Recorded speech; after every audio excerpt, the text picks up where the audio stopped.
What's up, everybody? This is Ray from Fitness Together Allen. Just back with another quick video. Today's topic that I want to discuss is dairy, specifically milk and cheese. A lot of times people come in and they see that we recommend at least in our first 30-day program, we do sort of an elimination diet to see if you have an allergy or an allergic response to certain foods.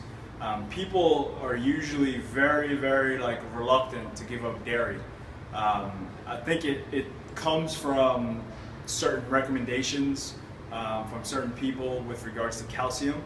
But basically today I just want to really cite some quick studies and information that kind of point us in a different direction. So a lot of people are always like, well, if I don't drink milk or I don't have yogurt or I don't consume sort of dairy, where am I going to get my calcium? Okay, well,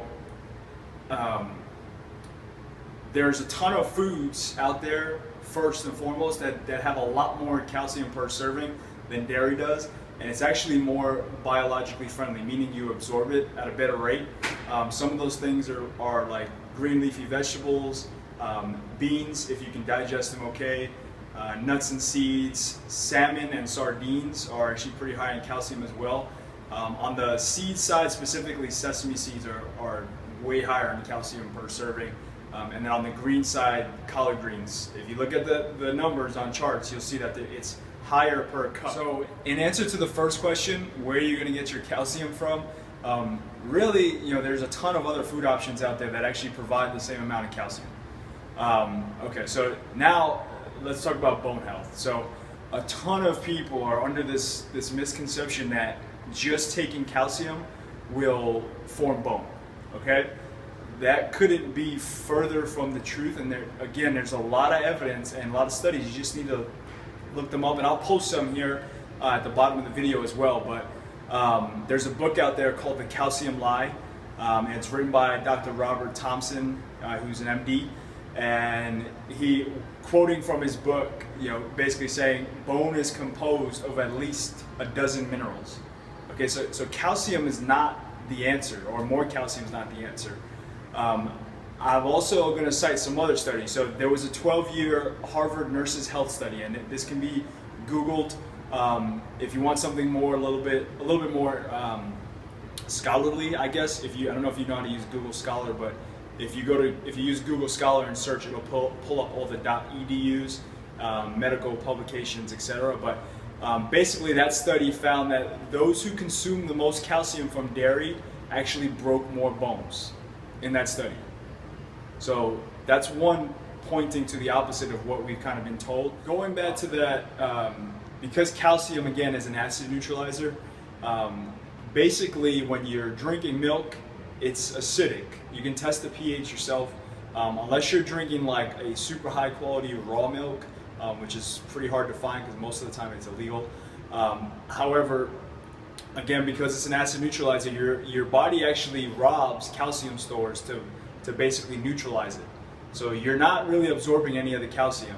That's another set of studies that are out there. So the dairy that we consume nowadays is not the same that we used to consume or our ancestors used to consume.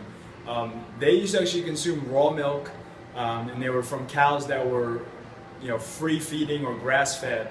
Nowadays the cows are fed corn. They're on conveyor belts spinning all day and kind of they're being milked 24/7. They're basically not in good health. And then on top of that, because of the pasteurization process, we actually kill all the enzymes in the milk.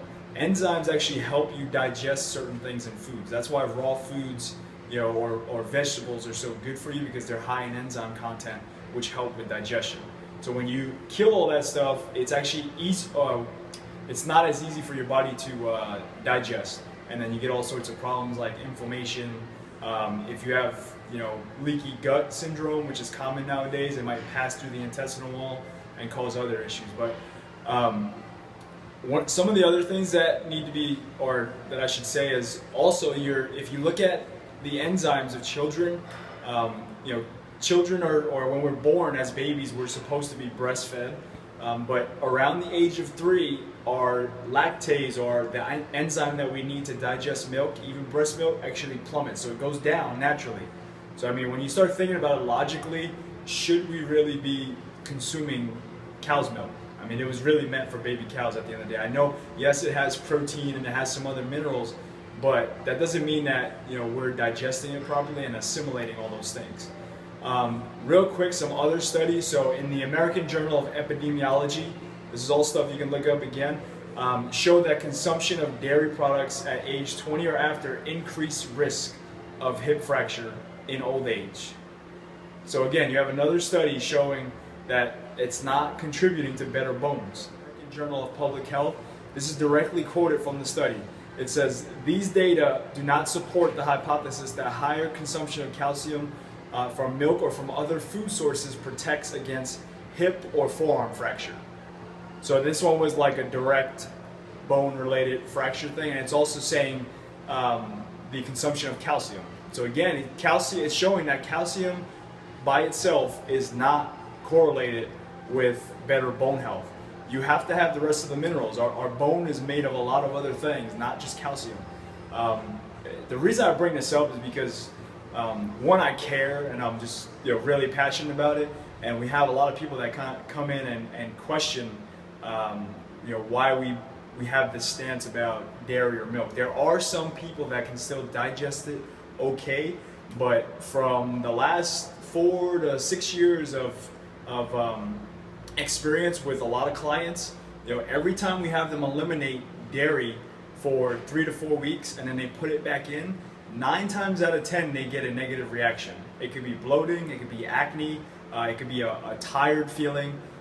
So just because you don't feel anything now does not mean that you're having a reaction to it, because your body will kind of suppress the symptoms by using your immune system. So it'll upregulate your immune system even if you have a reaction to it. But you have to give it up for 3 to 4 weeks and then put it back in, and then you'll feel the difference. Okay, so what does build bone? I guess that's the magic question. But if you look at all these companies now, like the highest quality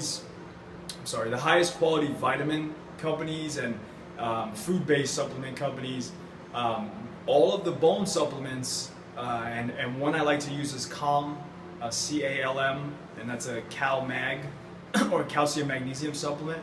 But if you look at what they're putting in there, there's D3, there's magnesium, there's boron, there's silica, there's also strontium in some of them. So I mean, the people that are doing the latest research and are up on their stuff are basically, why are they putting this huge matrix of minerals in there? It's because bone is not, it's not just about calcium. The other thing is calcium is designed to be opposed by magnesium.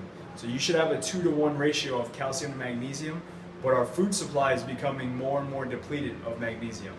But the point is, if you don't have an array of minerals, you're not going to have strong bones. The other side of strong bones is weightlifting. That's proven as well for osteoporosis and stuff like that, because your bone actually gets stronger when you put it under tension. Okay. One last thing that I want to touch on is just if you look at even more data, basically there's research showing that countries with the lowest milk consumption actually have the lowest fracture rates. Additionally, we as a country consume a lot more milk than many other countries, but we have the highest rates of osteoporosis.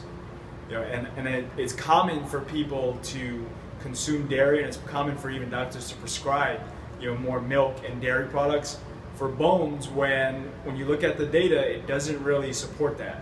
So the reason I want to make this video is just kind of to have you make an informed decision. Do your own research. Like I said, I'll post links below, but all the latest evidence is showing that milk consumption does not directly influence bone health in a positive way.